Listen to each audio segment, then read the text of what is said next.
Good morning. What we've been talking about here is how the monetary system actually works. And what we do is reveal options. There are options for Italy, options for countries that are not now being considered. There is an immediate path to full employment and prosperity that is not being considered.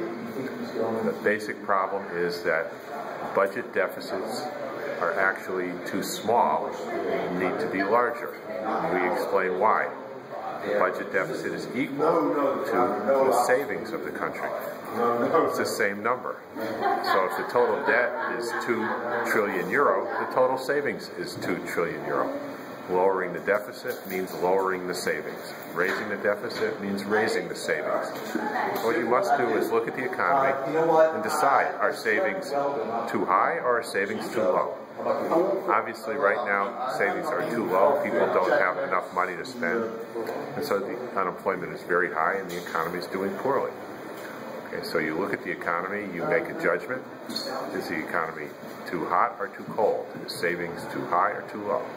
And then you adjust accordingly by lowering taxes and raising spending, or whatever's appropriate for the given conditions of the economy. You do not worry about the size of the deficit. You worry about what is happening to the economy.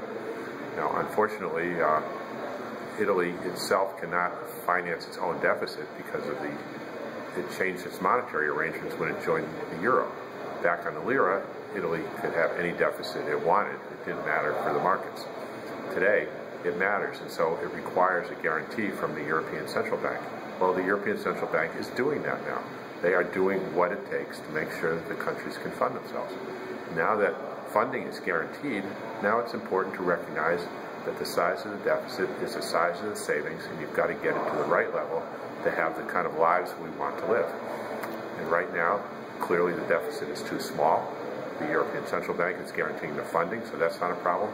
And so it needs to be made larger. Instead of a 3% limit for deficits, maybe it should be 6, 7, or 8% until unemployment comes down. At that point, you can adjust to keep the economy at the right temperature so that we're always at full employment and maximum prosperity. Thank you.